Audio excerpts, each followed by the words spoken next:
ময়মনসিংহের ভালুকা উপজেলায় যে দীপুচন্দ্র দাসরে পুড়িয়ে হত্যা করা হয়েছে, ঘটনাটা আসলে যেভাবে আমরা শিরোনাম শুনি বিষয়টা ওরকমের না। বিষয়টা খতিয়ে দেখলে এরকমেরই মনে হয় যে এই দীপুচন্দ্র দাস ইনি একজন ইসকনের সদস্য। গত ১৭ বছর আওয়ামী লীগের ক্ষমতাকালীন সময়ে ইসকন ছিল বাংলাদেশে একদম অ্যাক্টিভ, সবসময় সব জেলায়, বাংলাদেশের সব জেলায় সব বিভাগে।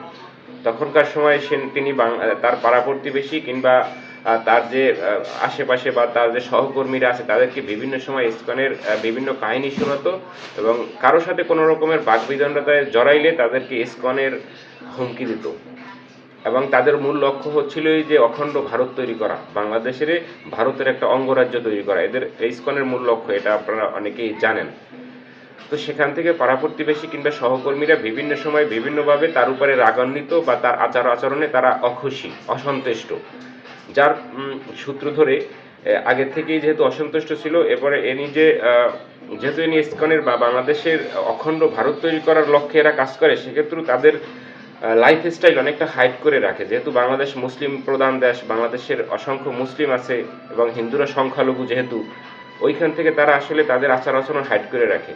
এই দীপুচন্দ্র দাসের বিভিন্ন ইনস্টাগ্রাম আইডি, তারপরে Teletalk ID, Facebook ID, YouTube channel সব কিছুই ছিল, কিন্তু দুর্ভাগ্যের ব্যাপার হলো এগুলো হাইড করা ছিল, নামে ওনার সরাসরি নামের উপরে ছিল না।